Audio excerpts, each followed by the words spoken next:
Ooh, I feel blessed and spoiled. I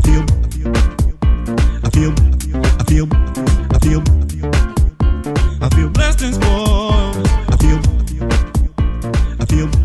feel. Hey fam, what's up? This is Robert Anton here, robertanton.com. I'm here with your No Frills American Idol commentary from a singer. So it is the Idol finale. The top two, 2010 is almost done, at least as far as Idol is concerned, and Simon is no longer going to be with the show. We're going to miss him a whole lot. I'm not going to talk too much about that. I think I'm going to make a video about why I love American Idol, and I hope you guys will also chime in who love American Idol and make a video or video responses. But at the moment, we're going to get to the finale, the Idol finale for 2010. Today they had their favorite song from the season, they had Producer's Choice, and they had the new song that they would release as a single. And I'm going to jump right in. They started with favorites. DeWyze was first, and he did The Boxer. And I wrote, I'm not sure why he picked this as his favorite, because it wasn't his best performance of the season. Someone else was saying that actually it was the judge's favorite, and they gave him the most praise for it, so that's probably why he picked it. I think he did better than I remember him doing the first time he did it, but he just didn't have a moment in it, and it wasn't like a finale type song. It wasn't a song that was fit for to win like a big competition, and I just thought it was a bad choice for him. But he did okay. He and like I said, he did better. There was improvement over the last time that he did it. Crystal, Bowersox, naturally, did Me and Bobby McGee. I wrote, she looks radiant and did a great job on the song. She had more teeth in this performance than the first time out, meaning she made it like rougher. She started it off and did her little thing, and then she just made it. Ooh, she just brought the tension up in it, which was perfect for competition, especially for this final night. I liked it, and I think it definitely trumped Lee's first song. Okay, for the second song, Lee did Everybody Hurts by REM. And this was picked by Simon Fuller, by the producers. And I wrote, he's gotten a lot better at opening up and inviting in the audience. He's got a lot better with his connection. It was good in this. I thought this was a big anthem-like song, and it was a perfect choice for him personally and for the competition. I wrote in here, this is a perfect for a big night, but he seems like he pulled back a bit. Yeah, he seemed like he would, and I think maybe Ellen pointed this out too, that he would be going there and then he'd pull back.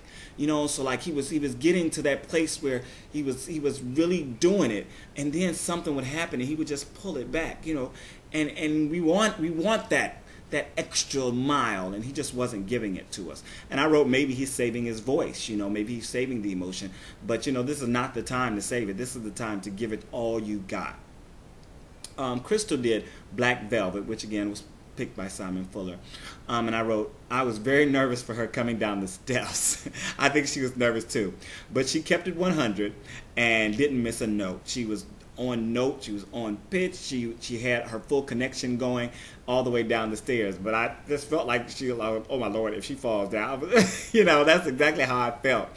I love that she dropped the guitar and came out of her comfort zone.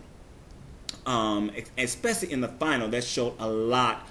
I mean, it just showed a lot of passion and a lot of chutzpah is what I want to say. It took a lot for her to do that, especially in the final. And I really enjoyed that she did. Sometimes she did seem a little bit like she was just a little uncomfortable, but she just kept moving through it and just kept performing the song and she kept going back to the connection with the song, and I think that worked a lot for her. I wrote another great song choice from Simon Fuller and another round to Crystal. I think she won this round also. On the final round, this was the song that they will release if they win. Yeah, and I'm going to talk a little bit about Lee's clothing after this if I have time, but I don't want to talk too much about that. Okay, so I wrote, okay, so this was not a winning performance in my opinion. I guess Simon would say it was karaoke until like the 3/4 of the way through, where he started hitting his growl and really bringing out the big part of the song. But before that, I just didn't think it was very good.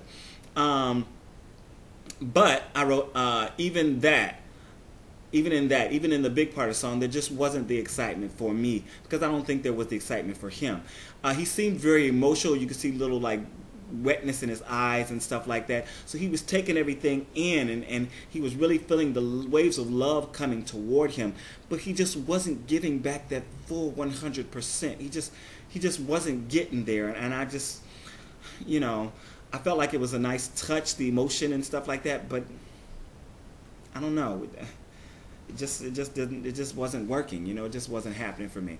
Also, this is one thing I talk about. I personally do not like to perform, as far as doing a big performance or anything in jeans, tennis shoes and stuff like that. I understand he's a rocker and all of that, but as performers, we are bringing a show to people, and people do not necessarily want to see you in your street clothes in a live show, especially if they're coming and paying $50, $70, $150. They want to see a performance. They want to see, something spectacular, and he just wasn't bringing that at all. The only thing I liked about his outfit was the little jacket. I think the little black leather hoodie that he had on, like a little, that was nice. But everything else, I mean, come on, man, step it up. You are in the final of American Idol. At least 30 million people are watching. Bring us something special. Crystal, God, outfits all the way through, and that final piece that she had around her neck, it might have been costume jewelry, but listen, that was like something like Lady Diana would have wore. You know what I'm saying? Bring the drama when you're performing, people. That is how you get people to come in. Yes, they're going to love your talent, they're going to like what you're doing, but if you bring the drama to begin with, that's immediately going to soup them in, because sometimes people talk about the clothes more than they talk about your actual performance, even when you are fantabulous.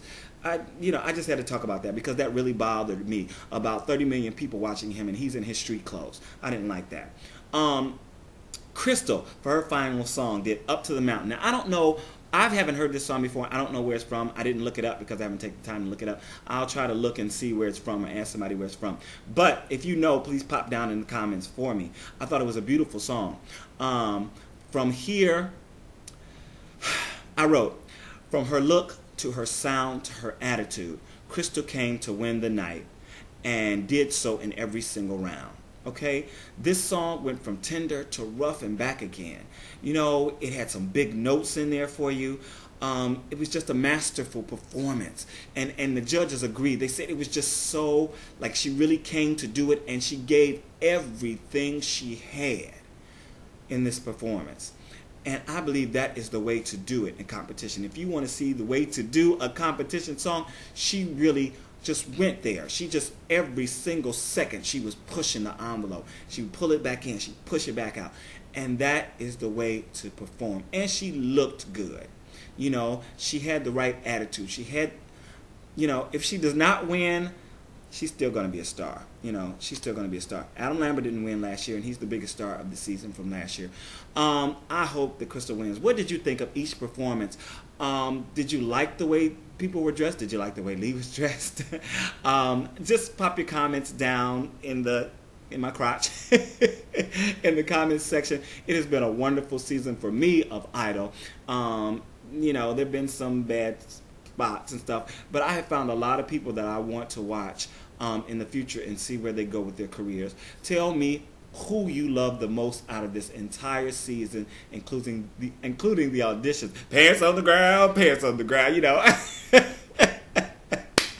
and who was the most memorable for you? All right, I'm out of here. I feel blessed and spoiled.